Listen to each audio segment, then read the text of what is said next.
आज हम यौम तशक्कुर है ऑपरेशन बुनियानुल मरसूस जो पाकिस्तान ने 10 मई को किया है और इंडिया के 15 एयर बेसिस तबाह किए हैं और उनको बहुत वाज़े तौर पे मैसेज दिया, अपनी कैपेबिलिटी का दिखाया है, बताया। और उसमें पाकिस्तान आर्मी और पाकिस्तान एयरफोर्स का बहुत अहम किरदार रहा है। पाकिस्तान की सिविल और मिलिट्री क़यादत और पूरी कौम इस जंग में पाकिस्तान की फ़ौज के साथ खड़ी थी। और बहुत रेयर मोमेंट है पाकिस्तान की हिस्ट्री में जब इतना ज़्यादा इत्तेहाद, इतनी क्लैरिटी हमें नज़र आई है टॉप लेवल पे पाकिस्तान के मौक़िफ़ पर, पाकिस्तान ने क्या रास्ता लेना है उस पर। और इससे ज़ाहिर है जो एक कश्मीर का मसला बिल्कुल बैक बर्नर पे चला गया था पिछले कुछ सालों में, अब वो वापस सेंटर स्टेज पे आ गया और दुनिया की नज़रें उस पर हैं। और प्रेसिडेंट ट्रंप जो अमेरिका के सदर हैं, उन्होंने जो ट्वीट किया है उस पर बड़े वाज़े तौर पे उन्होंने कल भी बात की थी, कल भी उन्होंने इंटरवेंशन की इंडिया के कहने पे। और इंडिया ने अप्रोच इसलिए किया कि उनको अमेरिका को कुछ इतलात ऐसी मिली थी जिसमें पता चला था कि पाकिस्तान शायद बहुत ज़्यादा सख्त जवाब हाई वैल्यू टारगेट पे जाएगा, उनके इकनॉमिक जो हब्स हैं उनको अटैक करेगा अगर इंडिया ने अब दोबारा अटैक किया पाकिस्तान पे। तो सिचुएशन जब ख़राब ज़्यादा हुई तो अमेरिका के नायब सदर ने इंडिया के वज़ीर-ए-आज़म से बात की और फिर ट्रंप की इंटरवेंशन से सीज़ फायर हुआ। और सीज़ फायर की दरख्वास्त, ये अब CNN भी बता रहा है, इंटरनेशनल मीडिया बता रहा है, सीज़ फायर की दरख्वास्त भारत की तरफ से आई। और पाकिस्तान चूँकि एक अमन पसंद मुल्क है और जब तक हम पे जारियत नहीं हुई उसके जवाब में हमने फिर फ़ौरन जारियत भी नहीं की, हमने अपने दिफा का हक़ महफूज रखा और मुनासिब वक्त पर इस्तेमाल किया जब इंडिया की समझ में बार बार ये बात नहीं आ रही थी। तो जो प्रेसिडेंट ट्रंप ने ट्वीट किया है उसमें उन्होंने कहा है कि I will work with you both to see if after 1,000 years a solution can be arrived at concerning Kashmir। तो ये जो बात उन्होंने की है 1000 ईयर की, इस पे बहुत ज़्यादा लोगों की मुख्तलिफ ओपिनियन है। बाज़ लोग समझते हैं कि ट्रंप कोई हिस्ट्री के मुतालिक उनका लेसन कोई ठीक नहीं है, लेकिन एक दूसरा व्यू भी है, वो ये है कि ट्रंप को शायद इस हिस्ट्री का पता है या किसी ने बताया है कि जो पाकिस्तान बना है उसके पीछे एक दो कौमी नज़रिया है। और दो कौमी नज़रिया ये था कि हिंदू और मुसलमान अलग कौमें हैं और उसकी वजह ये थी कि जो मुसलमान थे उन्होंने सब कॉन्टिनेंट पे 1000 साल तक हुकूमत की, इसके बावजूद कि वो अक़लियत में थे। और उसी बुनियाद पे फिर कायद-ए-आज़म ने अपना केस लड़ा ब्रिटिश एम्पायर के साथ कि मुसलमानों को अलग मुल्क मिलना चाहिए और जो मेजॉरिटी मुस्लिम स्टेट हैं वो पाकिस्तान के पास साथ आएंगी और जो मेजॉरिटी हिंदू स्टेट्स हैं वो इंडिया के साथ जाएंगी। लेकिन कश्मीर एक वो वाहिद रियासत है जो मुस्लिम मेजॉरिटी है, लेकिन वो पाकिस्तान के साथ उसको नहीं आने दिया गया, इंडिया ने उस पर कब्ज़ा कर लिया। और तब से ये 78 साल से ये मसला है जो सब कॉन्टिनेंट में जो अनरिजॉल्व है और जिसको रिजॉल्व होना चाहिए। और इसी दो कौमी नज़रिए को शायद ट्रंप ने, मैं यकीनन नहीं कह रहा, शायद कह रहा हूँ कि यकीनन शायद ट्रंप ने मेंशन किया। और उसकी वजह अगर आपको कुछ दिन पुराना मैं आर्मी चीफ आसिम मुनीर का वो शॉर्ट सुनाऊँ जो उन्होंने कहा यहाँ एक कन्वेंशन से खिताब करते हुए, और जिस पर इंडिया में बहुत ज़्यादा मीडिया ने उस पर तनकीद की और उस पर तबसरे किए, वो ज़रा आप भी सुनिए। Our forefathers, they thought that we are different from the Hindus in every possible aspect of life. Our religion is different, our customs are different, our traditions are different, our thoughts are different, our ambitions are different. That was the foundation of the two-nation theory that was laid there. That we are two nations, we are not one nation. And we have sacrificed a lot for the creation of this country, and we know how to defend it. तो आपने सुना कि ये है वो दो कौमी नज़रिया जिसका ज़िक्र शायद प्रेसिडेंट ट्रंप ने अपनी ट्वीट में किया है। और उन्होंने कहा कि 1000 साल जो पुराना मसला है, और वो 1000 साल पुराना मसला कश्मीर का तो नहीं है, वो दो कौमी नज़रिए का है। उसी बुनियाद पे कश्मीर का मसला खड़ा हुआ जो अभी तक ठीक नहीं हो रहा था। 2019 में पाकिस्तान की गलतियों की वजह से, उस वक्त की सिविल और मिलिट्री क़यादत की गलती की वजह से ये मसला पीछे चला गया। आर्टिकल 370 और 35A को ख़त्म कर दिया इंडिया ने, चेंज कर दिया और उस पर कश्मीर की हैसियत तब्दील कर दिया। उसके बाद से मुसलसल कश्मीर में जो मेन लैंड इंडिया है वहाँ से लोगों को ला के बसाया जा रहा था, इन्वेस्टमेंट की जा रही थी ताकि कश्मीर की जो डेमोग्राफिक उसकी कॉम्पोजिशन है उसको बदल दिया जाए। क्योंकि अक़वाम मुत्तहिदा की करारदादों के मुताबिक कश्मीर में एक प्लेबिसिट होना है और वहाँ राय ली जानी है वहाँ की आवाम से कि वो पाकिस्तान के साथ रहना चाहते हैं या इंडिया के साथ रहना चाहते हैं। तो इन केस इंडिया को ये ख़तरा था कि अगर वहाँ पे उसने अपनी पॉपुलेशन का रेशो तब्दील ना की तो वो शायद प्लेबिसिट अगर कभी हुआ तो वो हार जाएगा। तो और उसके जवाब में पाकिस्तान ने बहुत ज़्यादा उस पर कोई रद्द-ए-अमल नहीं दिया। हमने खाली एहतजाज किया, जिसकी वजह से अब इंडिया मुसलसल पाकिस्तान पर दबाव डाल रहा था। पहलगाम वाक़े के बाद उसने पाकिस्तान के ख़िलाफ़ शदीद प्रोपेगेंडा किया, इंटरनेशनल लेवल पे पाकिस्तान को दहशतगर्द स्पॉन्सर करने वाला मुल्क करार दिया बगैर किसी सबूत के।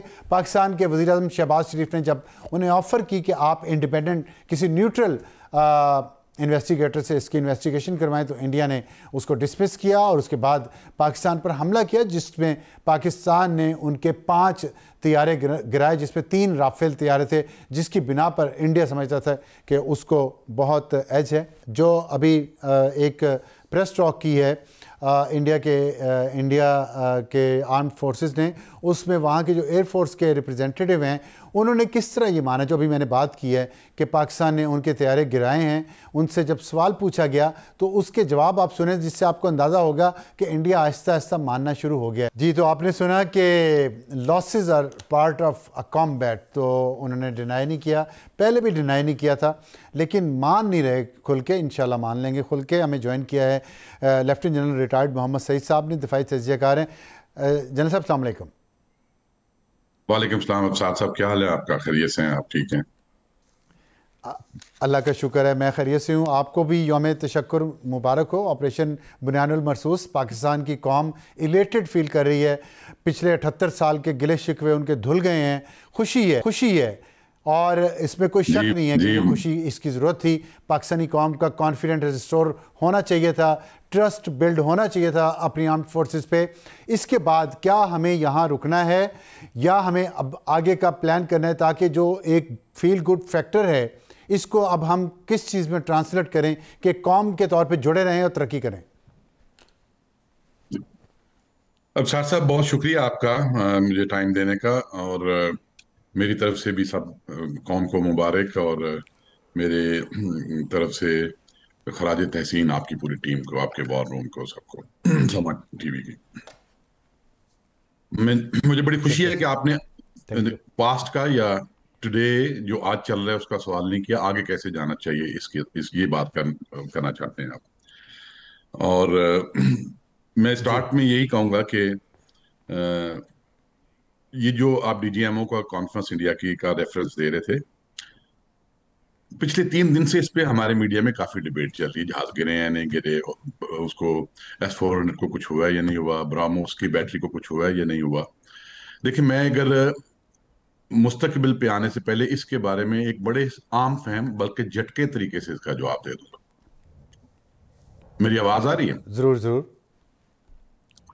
देखिए, बिल्कुल आ रही है। ओके, जिस तरह हमारे माशरे में होता है कि एक फर्ज करें आप, एक दंगल हो रहा है 2 पहलवानों के दरमियान, और परसेप्शन में भी और वैसे नजर आने में भी एक पहलवान जो है वो काठ में जरा थोड़ा छोटा है और दूसरा बहुत मस्कुलर और बहुत बड़ा है। तो अब ये छोटा पहलवान जो कमजोर समझा जा रहा है वो गिरा देता है बड़े को। तो उसके बाद ये छोटा पहलवान जो है वहां से बिल्कुल सलाम लेके चला जाए, घर बैठ जाए, जाके सो जाए, बाहर ही ना निकले, तो पूरी दुनिया को पता होगा कि क्या हुआ है और किसने किया है। तो जो बड़े वाला था वो क्या करेगा? सही। वो कभी बताएगा कि जी मेरा पाँव फिसल गया था, मुझे क्रैम्प पड़ गया था, आंख में मट्टी पड़ गई थी। वो 100 बहाने ढूंढेगा ये साबित करने के कि ये क्यों हुआ जो नतीजा निकला। तो इसको आप इक्वेट कर लें, एक बड़ी आम फहम एनालॉजी है, इसको आप इक्वेट कर लें इंडिया पाकिस्तान की रिसेंट ये जो कॉन्फ्लिक्ट चल रही है इसके ऊपर।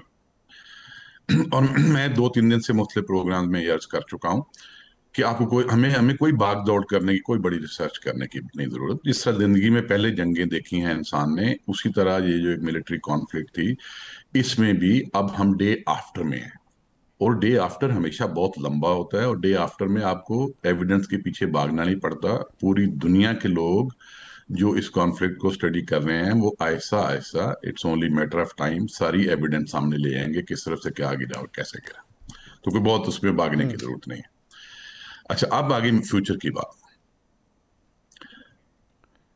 इतनी बड़ी अपॉर्चुनिटी है एक दफा फिर इंडिया और पाकिस्तान के पास एक नया स्टार्ट लेने की। ठीक। बहुत बड़ी अपॉर्चुनिटी है, जैसे हर क्राइसिस में एक अपॉर्चुनिटी होती है। जिस तरह 78 साल से हम लोग रह रहे हैं एक दूसरे के हमसायगी में, क्या हमने ऐसे ही रहते रहना है?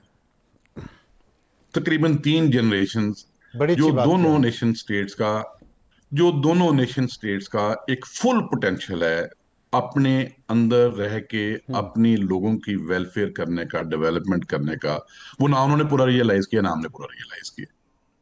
वो शाइनिंग इंडिया दिखाते हैं और एक पार्ट शाइनिंग है, लेकिन गुर्बत वहां भी इंतहा से ज्यादा है। हमारे पास भी गुर्बत है, हमारे बहुत लोग हैं जो पॉवर्टी लाइन से नीचे हैं। जनरल साहब, और मैं सॉरी अब टू ये, इंटरप्ट यू, जी जी लेकिन आपने जो बात की है मेरा दिल तो बहुत खुश हुआ है, क्योंकि मैं भी इसी तरह सोचता हूँ। और ख़ास तौर पे जब हमारी जी जीत हुई है उसमें अल्लाह ताला ने भी हमें कहा है कि इज्जत से काम लेना चाहिए। और आप तो ज़ाहिर है एक आर्मी जनरल भी हैं, और फ़ौज ने जो साबित किया है कि वो जितनी भी तैयारी करते थे, जो दावे करते थे, उन्होंने उन दावों के से ज़्यादा करके दिखाया कौम को। तो एक खुशी का जी मौका है जी। इसमें। लोग ये बात भूल जाते जो आपने की है। बड़ी अच्छी बात की है आपने, बहुत गहरी बात की है कि अच्छा, जीत के आप कह रहे हैं जी कि जी हाँ इंडिया के साथ। लेकिन मैं एक सवाल मेरा ये है, सवाल मेरा सुन लीजिएगा। वो मैं अभी आज ही सुन रहा जी था, जी। एक काउंटर टेररिज्म ऑफिशियल रिटायर्ड हैं इंडिया के, वो ये कह रहे थे कि अब इंडिया को कोवर्ट में जाना चाहिए। और मोदी ये गलती कर रहा है, बीजेपी ये गलती कर रहा है कि वो हर चीज़ को कैश करना चाहते हैं पोलिटिकली। उन्हें कोवर्ट ऑपरेशन पे तवज्जो देनी चाहिए। और साथ ही बीएलए की आज स्टेटमेंट आ गई है बलोच लिबरेशन आर्मी की, कि वो इंडिया के साथ खड़े हैं और इंडिया को चाहिए कि वो हमला करे, हम यहाँ से उनकी मदद करेंगे। इस सिचुएशन में अब विजिलेंस भी चाहिए, साथ जो आप बात कर रहे हैं वो भी करनी चाहिए, होना चाहिए। How to knock sense into Modi Hindutva and BJP people? देखें, ये जो मैं बात कर रहा हूँ ये ओवरनाइट नहीं होने वाली। क्योंकि एक ट्रस्ट अच्छा। डेफिसिट, जो बहुत बुरा ट्रस्ट डेफिसिट है और बहुत बड़ा ट्रस्ट डेफिसिट है, वो उसका इर्तिका पूरे 78 साल में हुआ, 8 दहाइयों के अंदर हुआ। तो ये ओवरनाइट तो होना नहीं। अच्छा, अभी जिन साहब ने ये बात की है मैंने सुनी नहीं है, उनको शायद वो ये बोल रहे हैं कि इंडिया कोविड डोमेन में तो 15 अगस्त 1947 से है। तो आज पहली दफा उन्होंने कोई नया कोई काम तो नहीं करना। कोविड डोमेन में हमारे अंदर, हमारी सिक्योरिटी के डोमेन में, हमारी इकोनॉमिक प्रोग्रेस की डोमेन में, अभी क्यों वो बागे बागे गए थे आईएमएफ के पास कि इनको लोन ना दें। इवन हमारे जो टिपिकल सोशियो कल्चर फैक्टर्स हैं, मैं नाम नहीं लेना चाहता किसी मुल्क का, मैं विटनेस हूँ एक चीज का कि एक मुल्क की टीम हमारे पास आनी चाहती थी श्रीलंका के वो इंसिडेंट के बाद, जो लाहौर में हुआ, एंड इन्होंने पूरा जोर लगाया कि वो ना आए यहाँ। तो वो कोविड के हर डोमेन में थे। लेकिन थोड़ी सी मुझे अगर आप टाइम दें तो मुस्तकबिल की भी बात मैं उसको खत्म करना जी चाहूंगा। जी जी देखिए, जी, इसमें करें जो करें। लोग समझते हैं कि सिर्फ लीडर्स ने रोल प्ले करना है, ऐसा कतई नहीं है। इसमें दोनों तरफ के लोगों ने रोल प्ले करना है, इसमें लीडर्स ने रोल प्ले करना है, दोनों तरफ के रियासत के अपरेटस, स्टेट अपरेटस ने प्ले करना है, इंटेलिजेंस कम्युनिटी ने रोल प्ले करना है, मिलिट्री ने रोल प्ले करना है। बहुत, it's a big ask but the opportunity is there. और मैं कोई ऐसी चीज नहीं कह रहा जो होनी है, जो इंसान ने पहले की नहीं है। 17वीं, 18वीं, 19वीं और ठीक। 20वीं सदी के मिड तक फ्रांस और जर्मनी ने हर 50 साल बाद एक दूसरे को डिस्ट्रॉय किया। और 1945 में जंगे दोम के बाद ऐसा ही है। उन्होंने डिसाइड किया कि नहीं, अब डिफरेंट तरीके से रहना है। आज देखें क्या हालत है उनकी। जब 45 में वो डिसाइड कर लिया था तो 1980 तक वो बिल्कुल एक दूसरे के साथ इंटीग्रेट हो चुके थे, इकोनॉमिकली, ट्रेड के पॉइंट ऑफ व्यू से, सोशियो कल्चरली, हर तरह से। एक बड़ी ताकत ने जापान को बिल्कुल डिस्ट्रॉय कर दिया, लेकिन खड़ा हो गया फिर उसके साथ जाकर 20-30 साल में। देखें कैसे अभी उनका रिलेशन है।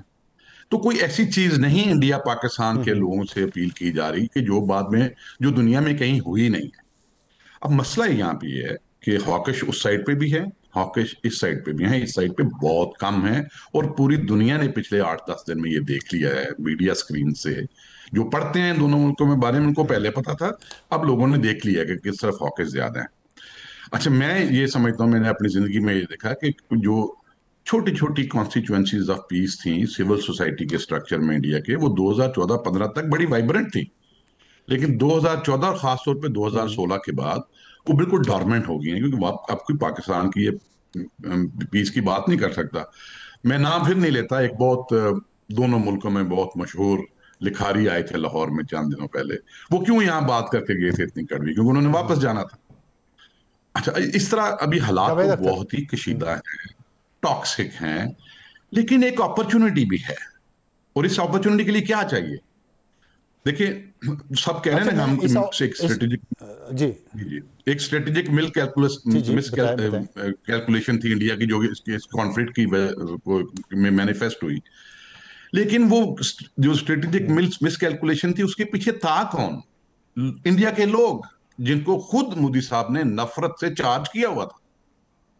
तो लोग ही लीडरशिप को पुश करते हैं ना, तो तो मेरा इसलिए इसमें लोगों का बहुत तो बड़ा, मेरा यही लोगों का भी यही बहुत क्वेश्चन बड़ा है रोल होना है दोनों साइड से। जनरल साहब, मेरा यही क्वेश्चन है कि पॉलिटिकल जी गेन जी के लिए बीजेपी लोगों को हिंदुत्व का नजरिया बेचा, ड्रिल किया उनके दिमागों में, जी हाँ और उसका साथ दिया वहां जी के हाँ मीडिया ने, जो झूठ भी फैलाया, नफरत भी फैलाई, और जी जैसा कुछ हमारे यहाँ भी मीडिया ने किया था, लेकिन वो हमारे इंटरनल पॉलिटिक्स पे किया, वही स्ट्रेटजी इंडियन मीडिया ने अपनी अवाम में नफरत भरी पाकिस्तान के खिलाफ, जिससे पॉलिटिकल गेन होता है हिंदुत्व को, मोदी को। ये माइंड सेट जी हाँ ये बहुत ज्यादा है। तो इसमें ये आप जी जो हाँ। उम्मीद की शमा जला रहे हैं, ये कैसे चलेगी? मुझे थोड़ा इस पे आप बताएंगे, मैं बताता हूँ कि मैं सजेस्ट करता प्रैक्टिकली हूँ क्या उसके लिए होगा? एक वे फॉरवर्ड। बात यह है कि मोदी साहब पहले प्लेनेट अर्थ पे अल्ट्रा नेशनलिस्ट लीडर नहीं है। ठीक है, वही ठीक वर्शिप है। His the past of India, but वो पहले नहीं है और आखिरी भी नहीं होंगे। वो जो रिलीजियस सेंटिमेंट से बुरी तरह मोटिवेटेड हैं, वो पहले नहीं है, और भी आएंगे बाद में, और पहले आते भी रहे हैं। मसला ये है कि क्या सबसे पहली चीज जो चाहिए दोनों तरफ, वो है पॉलिटिकल विल। जो यूरोप वर्ल्ड वॉर 2 के बाद चेंज हुआ, सब एक दूसरे को मारने के लिए जो खड़े थे हर वक्त, 6 करोड़ 80 लाख लोग मार दिए उन्होंने एक जंग में। हर कैपिटल तबाह कर दिया यूरोप का, जहां अब हमारे लोग जाते हैं, विजिट करते हैं और देखते हैं क्या खूब तरक्की की है उन्होंने। किसने चेंज किया था? वो 5 बंदे। पहले हेनरी ट्रूमैन, फिर आइजनहावर, चर्चिल इधर उधर, एटली एंड स्टालिन कुछ देर तक उसमें बड़ा थिकली इन्वॉल्व रहा। 5 बंदे। 20% है ये ह्यूमैनिटी का जो इंडिया और पाकिस्तान की बात है। इसमें 5 बंदे, क्या हमें उम्मीद नहीं रखनी चाहिए कि फ्यूचर में ऐसे होंगे जो कहेंगे कि अगले 50 साल का सोचते हैं, अगले 100 साल का सोचते हैं, और निकलते हैं मादी से बाहर? हो सकता है। किरदार कौन करेगा इसमें? बंदे आएंगे दोनों तरफ। चाहिए क्या होगा? पहली रिक्वायरमेंट पॉलिटिकल विल दोनों साइडों पे, ओवरनाइट नहीं आनी। बेबी स्टेप्स तो लें उस तरफ। दोनों तरफ के मीडिया, दोनों तरफ की सिविल ठीक सोसाइटी बात तो करें इसके ऊपर। लोग बात करें। देखिए, मैं कहता हूं ठीक। इंडिया में भी बहुत अभी नौजवान जो सोशल मीडिया यूज करते हैं, पिछले 2 दिन से सिर्फ मीम्स बनाए जा रहे हैं, पाकिस्तान में भी बनाए जा रहे हैं। तो क्या ये कंट्रीब्यूट नहीं करता? जो टॉक्सिटी है माहौल की, उसमें ये सारी चीजें कंट्रीब्यूट करती हैं। तो इसमें मैं कहना बेसिकली ये चाहता हूं कि ठीक। लीडरशिप ने स्टीयर करना है, वो जो 2 4 5 लोग होंगे दोनों साइड से, लेकिन हर एक ने इसमें पार्टिसिपेट करना है। बॉलीवुड से लेकर, लॉलीवुड से लेकर, ठीक। सिविल सोसाइटी से लेकर, मीडिया से लेकर, हर एक ने करना है। और करना क्यों चाहिए? करना ठीक। इसलिए चाहिए, ठीक है। एक तो both sides need to have mercy on their own people and spend what you spend because of compulsions on buying arsenals, we have to spend on the people. One.